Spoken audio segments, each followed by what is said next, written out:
So welcome to the Turnitin workshop. Unfortunately, this workshop we're only offering once because we've got 3 of us presenting, and trying to coordinate our schedules wouldn't work out to presenting this twice. We're trying to do everything through the CTI at least 2 times this semester, in part because of the new teaching schedule, and we recognize that most faculty are here either on a Tuesday, Thursday schedule or a Wednesday, Friday schedule, but this one's during community time. So.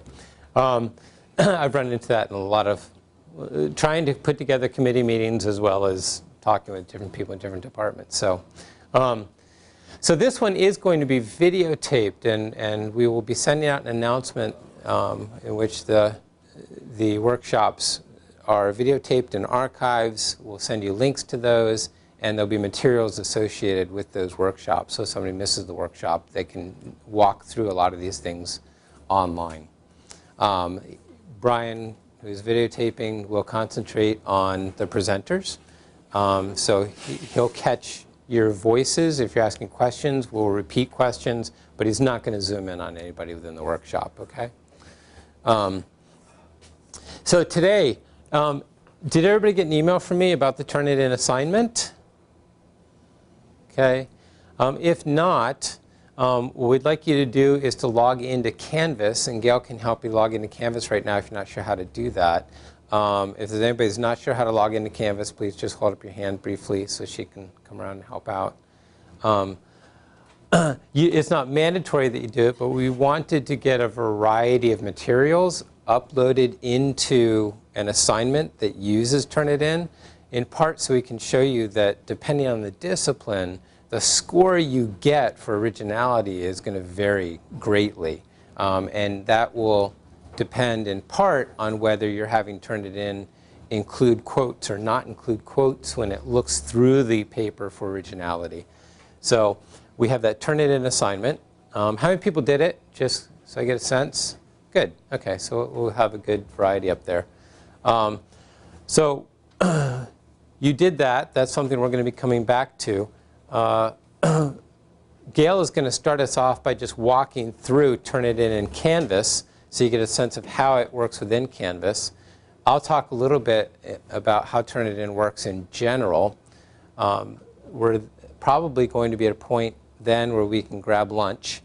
And then what we'll do is, as we're eating lunch, Kurt's going to discuss different considerations of using Turnitin, both in terms of best practices within the classroom, as well as some ethical considerations. Then at that point, we'll come back. Your papers should have gone through the Turnitin process, and we'll be able to look and see what those papers look like and discuss really what does the originality report mean, what is the grade marker, how can you use that within Canvas. Okay? So with that, I'm going to mute myself and turn it over to Gail, who's going to walk you through. So you should probably go into, should they go into a Canvas course? It'd be easier if you would like to walk along to go into a Canvas course. So if you have a Canvas course that you're teaching, you can log into that. Otherwise, you can just watch as Gail sets it up. It's actually a fairly easy setup, and you can just watch on the screen and see how she does it. You're in your class. You want to click on Assignments on your left-hand side of your Canvas course.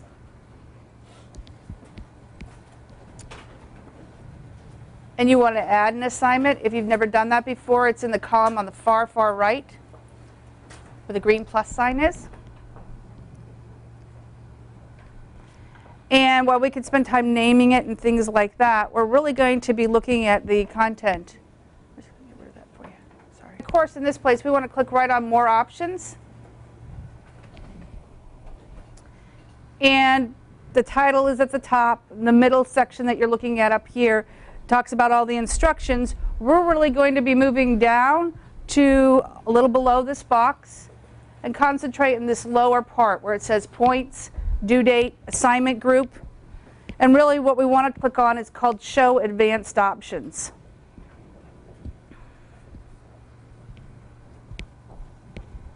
So if we click on Show Advanced Options, you're going to see that one of the things that's required for an assignment is a submission type. And when you're looking at this, you don't see Turnitin at all. If you change that submission type from no submission to online submission, thank you, you're going to see you have a lot of options.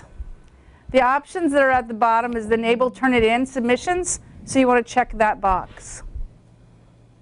I'm going to give you a chance to, I'll get to that point if you want to try that. So when you're in this place and we've assumed that it's going to be for online submission, that is the only place where you have the ability to use Turnitin. And what we're going to do at this point is click on this blue Advanced Turnitin Settings and talk about the window that comes up next. These are settings that every teacher has for every single assignment. And there's quite a bit of variability with this, and you really have to look at what it says. The first thing on the top, thanks, is that you can see an originality report. That is what you're going to get back after the student submits the assignment and after it has a chance to process the information that's been submitted. And you have a choice between immediately or after the assignment is graded or after the due date. Immediately means that as soon as it's processed, you and the student will see it. After the assignment is graded is that they will not get a chance to see the report until after they get a grade. And after the due date, which means that they won't get to see the report till after the due date has passed. That may be before it gets graded, just so you understand the difference between the three. Okay? The next part of it is other student papers and what you're going to compare against. The outcome of the Academic Computing Committee recommends that for reports you use immediately. These other options are really depending on what you're asking or seeking out of your student in your assignment. And so when you're checking on these different things, there's a lot of things that you need to consider here. One is it will check against other student papers. That's other student papers here at the university or across the country who are in the internet database. Internet databases are open to those databases that have chosen to share their information with Turnitin. And the journals, the periodicals, and publications that have also chose to open their sites, if you will, to Turnitin. So not every journal, not every publication, not every periodical will be there. The other thing to understand is if it's quoted material on the front page of a website, it's not going to show up today. So if my assignment's due at 8 o'clock in the morning and I put it in and I quote the New York Times, Dr. Bauman's not going to see it by 11 o'clock today. It won't come up until that information is serialized, and that could be overnight. It depends on the publication. All right? The bibliographic material is actually having them check the bibliographies of the students on their papers. You could choose. If it's checked, it will be included. If it's not checked, it will not be included. If you're checking it in the do not consider, it means it will not be included. So you really have to look at these. The top part is what do I want to include, check what I want, and uncheck what I want to have included in the lower part. Small matches are items that are like small phrases in a particular paper. It may not be quoted, it just may be common phrases. So fewer than 5 words, less than 10 words in a document. I was having a hard time getting that one to fill in. I'm just running. You click on it, you click on the box, then you click on the radio button, and then you'd fill in the number of words. So if we're comparing writing styles between two people, there are probably some words that we constantly use. And if we're going to look at a set of words that you use constantly. It threw me out when I tried to do it. It threw me out when I clicked in the radio box. Yeah, Yeah, I got thrown out. Click on Show Advanced Options. yeah, I saw it just. Online. I knew it wasn't you. And then Enable Turnitin. Yep. Small matches. Yeah, as soon as he clicks watch, he clicks in the box and it's gonna. As soon as you touch something. Yeah, only in this room. I swear, guy. You have a limit, though. You can't have it be more than 100 words. It's really meant to be like 32. You can put a number in, but it's been 32 was the limit. Oh, no, I'm just saying I like. But you can't in this room, apparently. Yes. It's a feature of this room. It always malfunctions. Right. So normally in your office, you'll be able to click right here and put a number in, but the limit is 32.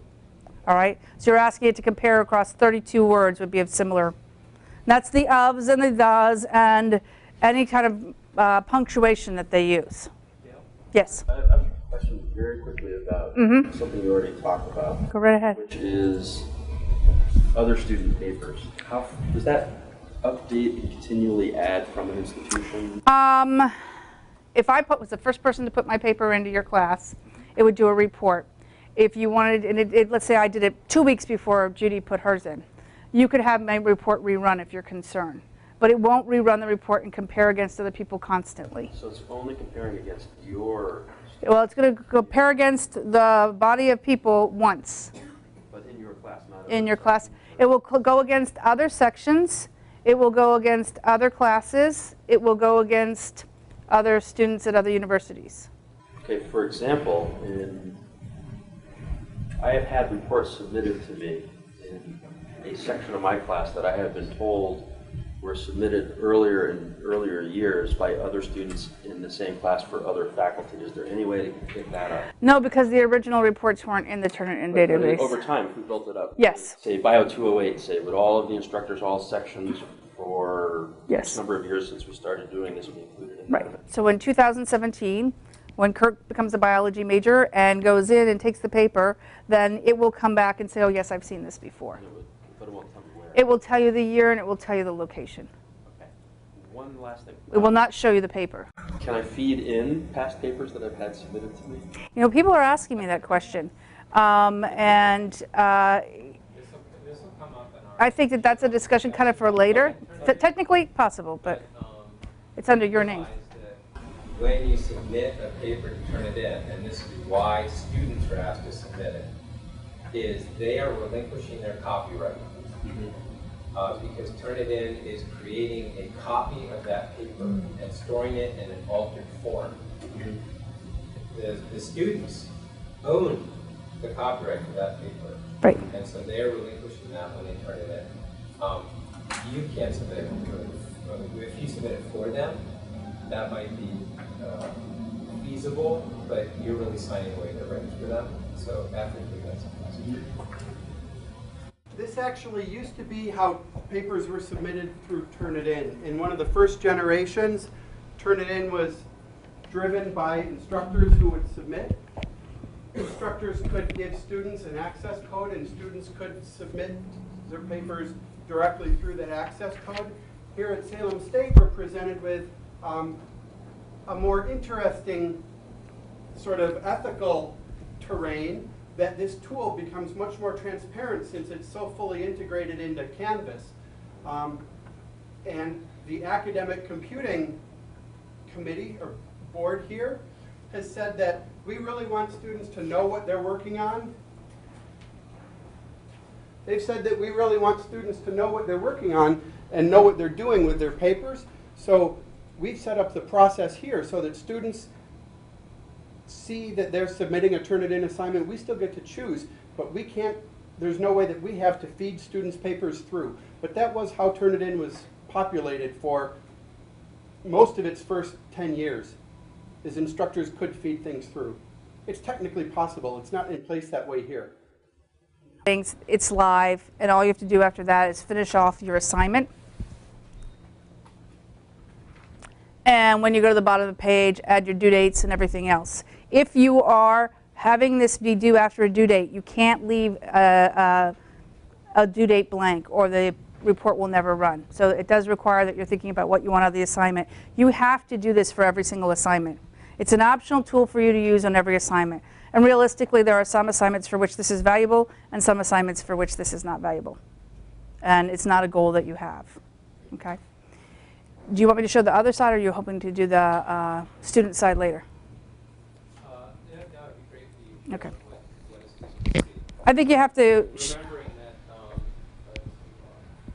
So remembering that you had several choices when students submitted the assignment, you could have them see it immediately, as soon as it's been processed by Turnitin, after the due date, or after the assignment had been graded. Okay, so those are different choices, and Kurt will probably go over those when he's talking about best practices. So Gail's going to show you what it looks like on the other side. Right. There's, on the other side of grading, I was going to show them what it looks like on the other side of student submission. Students, okay, Right. students. Okay, we'll do student submission first because I think that's important. So you can see what that looks like.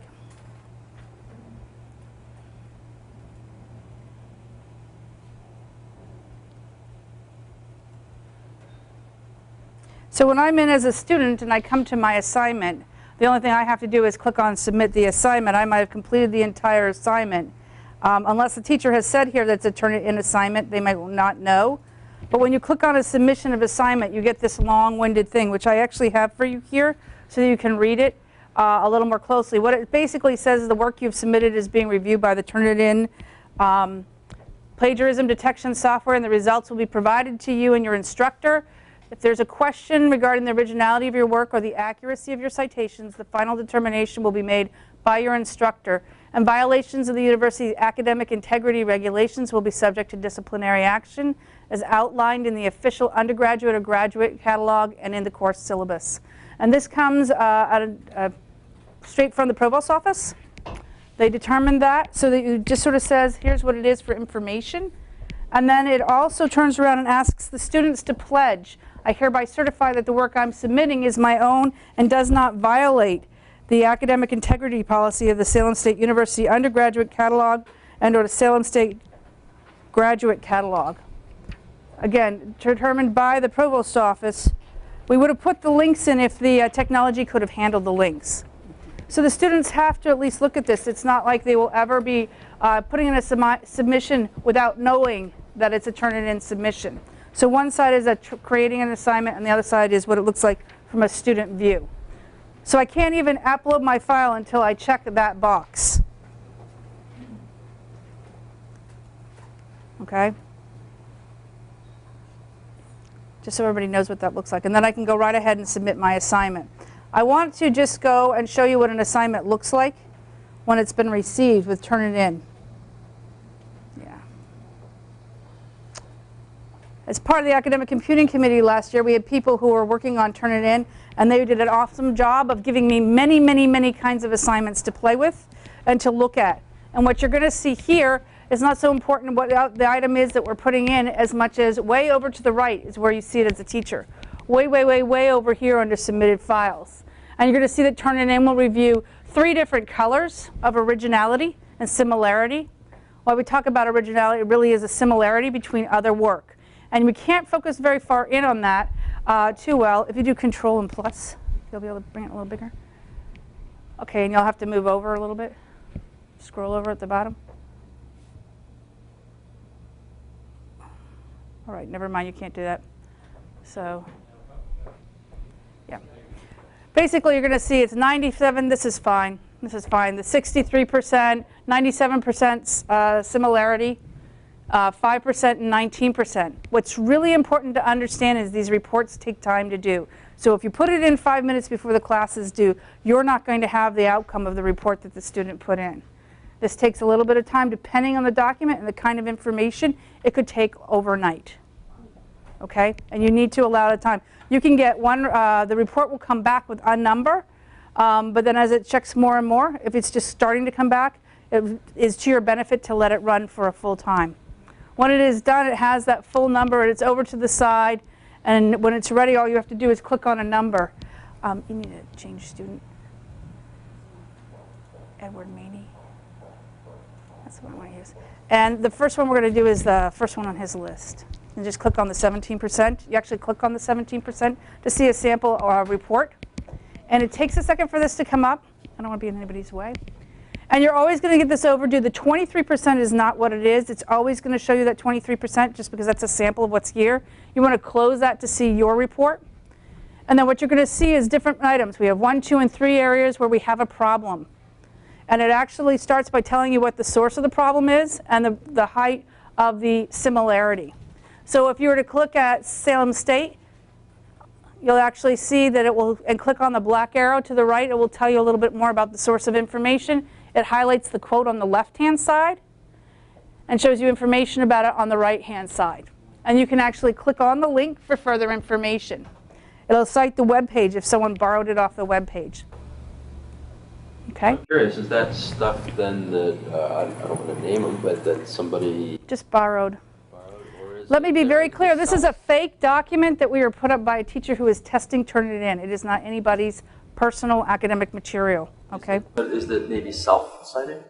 Would they be citing themselves? Is that... They could be citing themselves. In this particular case, we are really trying to test exactly what was happening and how well it was working. Go right ahead. So one of the things that we can talk more about later, we will talk more about later, is that the words we use when we discuss this stuff and represent this stuff carry meaning that we may or may not mean. So Gail said it found 3 problems, and I would say, similarities. when I talk to my students, I would say it found these groups of words, and it found 3 different groups of words somewhere else. Computers are really good at a few things. They're really good at reading a lot fast, remembering everything that they've read, and noticing some kinds of similarities between what they've read and what's in front of them. And when Turnitin flags text, it does in electronic form what I do all the time with highlighters, which is say, here's a source, and I found the phrase Northeastern Massachusetts Aquaculture Center, NEMAC, Cat Cove Marine Laboratory, Biology.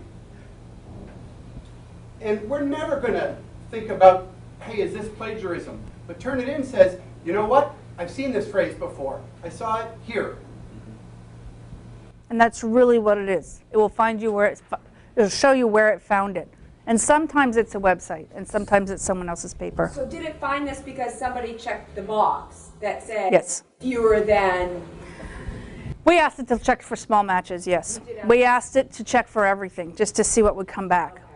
You know, we're really trying to understand the concerns and you know, how does it come out? How well does it? Can I really access someone else's paper? And that was one of the items that we really wanted to look at.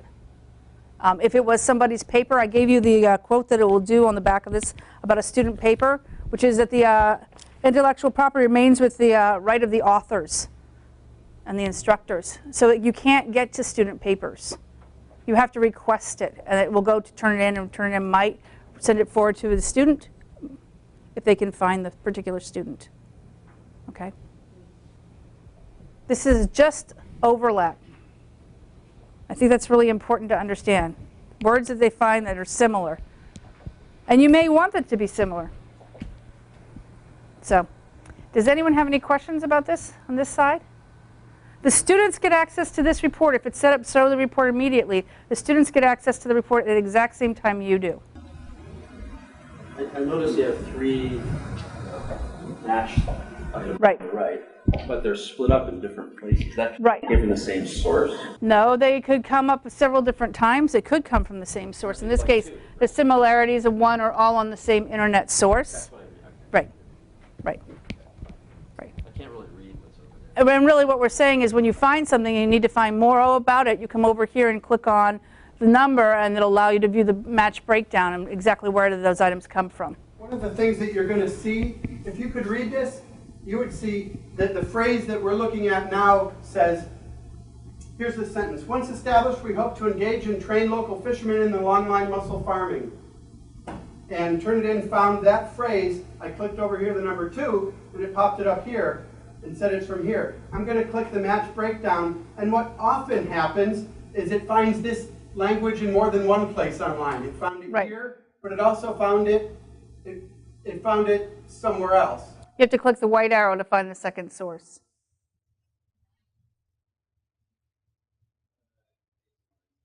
Right.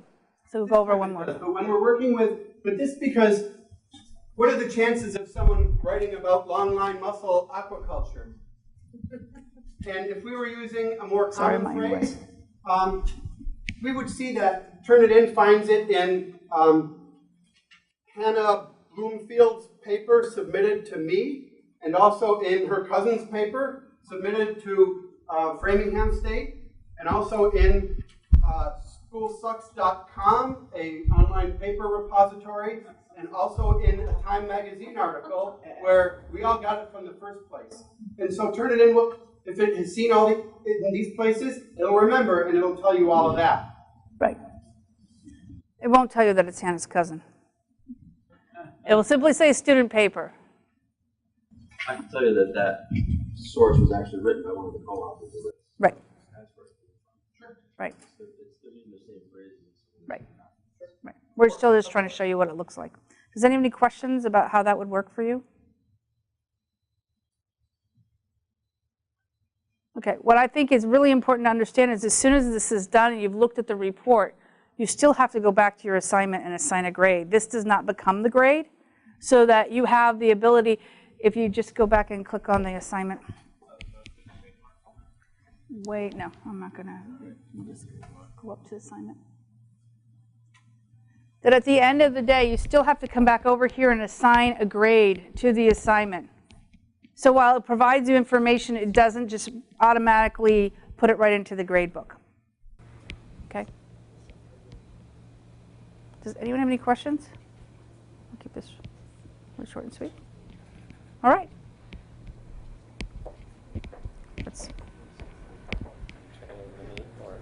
Yeah. So one thing you'll also notice when you're inside this Turnitin window, you also have grade mark. And grade mark does add some tools. If any of you have used Speed Grader within Canvas before, this is somewhat similar. But what it allows you to do is to highlight areas within the paper, and then you can click and make a comment, right?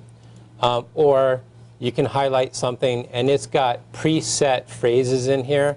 So you could highlight a section and then say, right, this is awkward, right? And it automatically puts in that little awkward comment. So that's grade mark that's been built in. So it gives you a few tools to use, not as full as the full version of Turnitin. All right. So I just need to go full screen here. Okay, so I don't know if you want to, can somebody steer this as I go through? Yeah. So as you saw within Canvas, there's really three main tools within Turnitin. The originality check, which is what Gail walked you through. The grade mark, which I just looked at. And peer mark isn't really built into Canvas, because that allows you to do peer review, and Canvas already has peer review, so they really didn't build that in. Go ahead to the next one. Okay. Originality check, Gail said some of this. There's a database, over 24 billion pages. The archived internet content, so even if something disappears from the internet, Turnitin actually is archiving. It has search spiders, and so if a page has been on the internet since Turnitin has been in existence, it is storing the content of that page within a database. Okay? And then over 250 million papers in the student archive. In case I forget to say it, Turnitin does offer institutions different ways of checking student papers. I don't know how it's built into Canvas itself and how Canvas is operating. But if you're using Turnitin, has its own website. If you're doing that and you have a subscription with Turnitin, you could say, when students turn in their papers at Salem State, I want all the Salem State papers compared against Salem State as well as whatever's in your Turnitin database. But I want all the Salem State papers to stay within a private zone that nobody else can check against, right? Again, I don't know how Canvas, do you know how Canvas is doing it? It is doing it not at the specialty level at this point. Yeah, so it's going, student papers are going into, right, the Turnitin database. The thing to remember is it's not storing these papers as papers. It's not like you've got these PDF versions that it's running through. Everything gets turned into basically a database that it's going into, okay? If you're a teacher and you're doing a check and it finds a paper that your paper matches, or a large proportion of it matches, you can request that paper, and the request actually goes to the teacher of that particular course. That's how it happens. Okay? Next.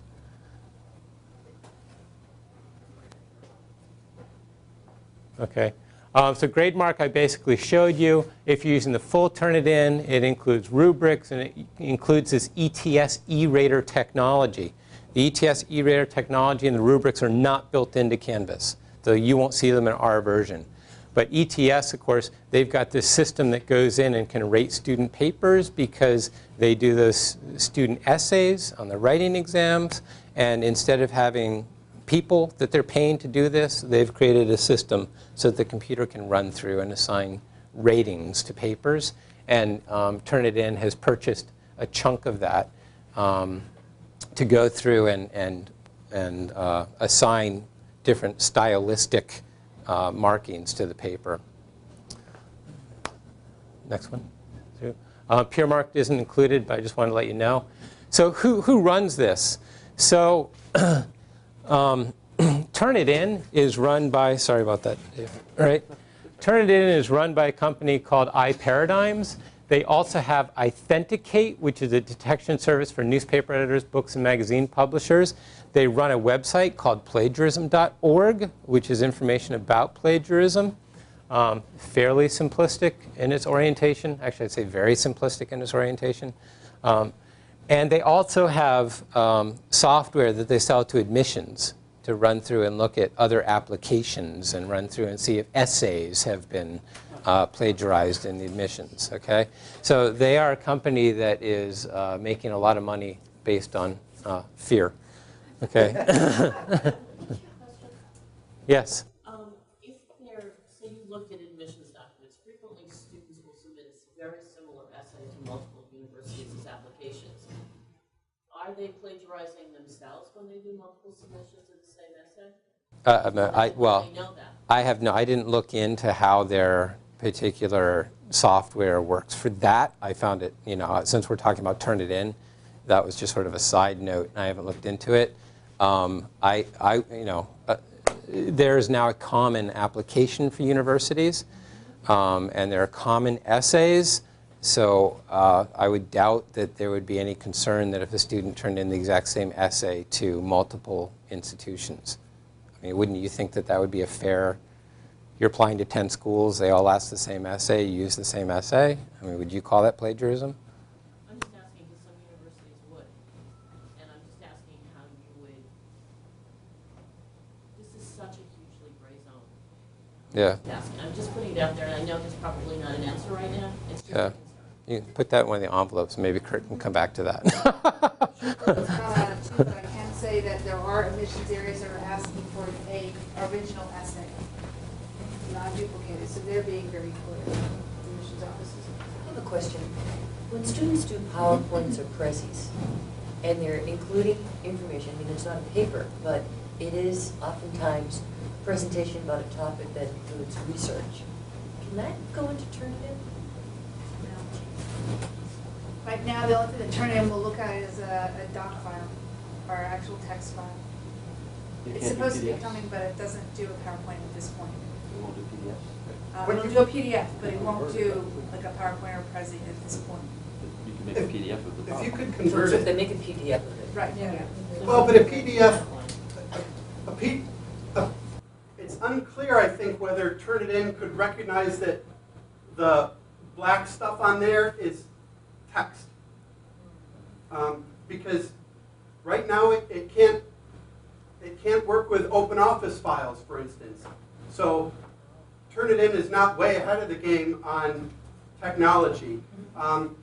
However, you could certainly ask your student to dump all the text into a Word document and authenticate the text that way, to vet the text that way. So two things could happen. A student could submit a PowerPoint presentation to you, and a student could submit a Word doc with the text of their presentation. And that'll let you work on the one for what the format it's intended to, on the other for seeing if Turnitin has seen any of these words before. Yeah, and hopefully then we'll get back to the why, because you'll be looking for really short phrases. And the question will be, well, what is the point of the PowerPoint presentation? I think if I ran most of my PowerPoints through Turnitin, it'd probably be only something like 20% originality. Most of the time what's up in the PowerPoint are quotations and phrases that you're going to find over and over again. and it's the rest of the presentation and discussion that would be more original. So I think that would come back to uses of Turnitin. Right.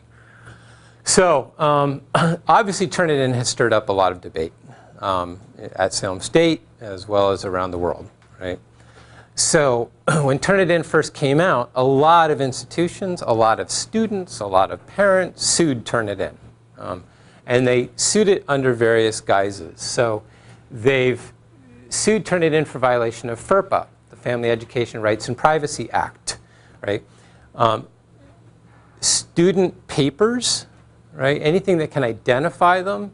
In this case, identifying marks on a paper would be their name, the class, the institution. So anything that can identify the student is protected under FERPA. The work itself is not, the paper itself. But they were sued under this, saying that, that the students' rights were violated. Turnitin won. They've been sued because of copyright, just as I said before.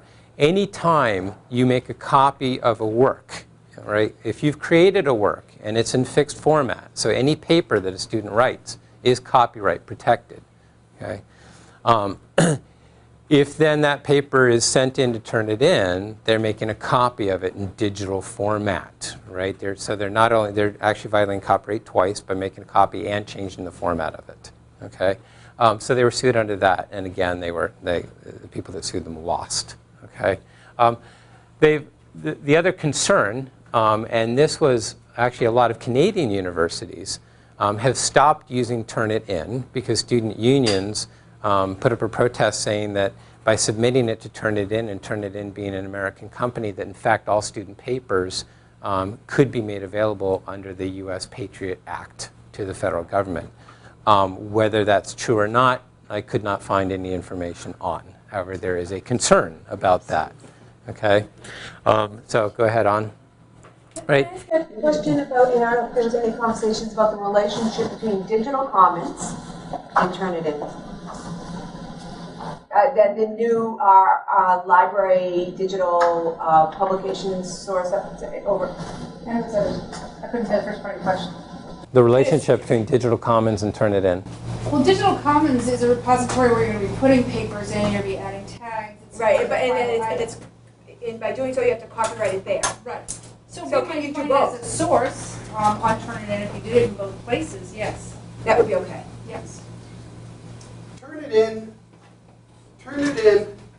prevailed in court in this country in one dimension because they said we don't violate students' copyright because we don't keep a digital copy of a student's paper.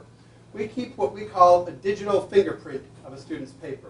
So Turnitin creates an algorithm that converts words into a bunch of numbers, and it converts my paper into a bunch of numbers, and then it looks at Mark's paper that comes in tomorrow and converts it into a bunch of numbers. And if the numbers match in certain ways in certain places, to an extent that we can control some of in the settings, but not all of, Turnitin will spit out a result. They maintain that under their model, students, A, maintain copyright to their own work. We're not depriving students of the right to own, disseminate, anything like this. They maintain that the work they do on a paper substantially transforms it. So one of the ways that you can, it's not dodge the law, but one of the ways that you can navigate intellectual property law is if you do something with a work that's transformative, and they maintain that they're transforming the work. They maintain that the use and process that they employ is treated on a sort of a fundamentally different metric than the goal for students writing papers for college and submitting. So we're not, their use of a student's paper is not depriving the student of an ability to make money on her work. She's getting a grade, she maintains the copyright, she maintains the right to subsequently publish. And I don't think it's been adjudicated to the level of, it's been adjudicated up to the US Courts of Appeals. And I'll make this, I'll put a paper clip in this and stick it over there. This is when Turnitin won in court on the copyright claim for a lot of those reasons. You can't query Turnitin and retrieve the full text of a student paper. It may be possible to ask Turnitin to send Mark a copy of the paper that my student submitted if it says we found similarities. So Turnitin will essentially, if it finds it in Time, Newsweek, Journal of Irreproducible Results, that's text that's out there. If it finds it from Framingham State, from Professor so-and-so's Psych 101, I can send an email to Professor so-and-so and say, hey, I got the same paper that Turnitin found a little bit of a phrase from. Can you send it to me? And it puts us into contact that way. I've tried that once. Didn't work. I didn't hear back from the person. But that's going to be Turnitin's defense against copyright. The courts have sided with them in this country. Doesn't it also have to do with the disclaimer when you sign this, it says they own it? And I think that's their major defense before.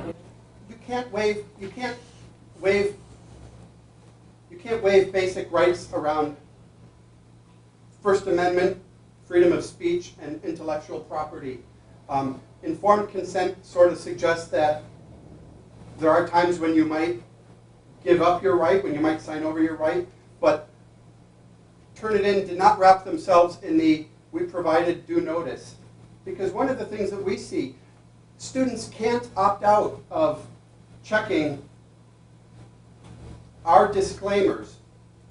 And that's language at the front end that we put in here. But language at the back end that some of you may have seen, some of you will see, is when you click on the originality results, you'll be presented with a little window that says, click here to accept our terms of service. And no one reads their terms of service. They're 9 pages long in a big font. I read them because I do this. I geek out on this. And their terms of service talks about all that stuff in more depth. But it's lawyers talking about law. But Turnitin really sees this. They recognize that they're developing a hugely valuable resource, a pile of everything everybody's ever written ever. And they want to be able to monetize that. And so what much of the waivers say is students can't come back against us for monetary claims that we're profiting off of their intellectual work.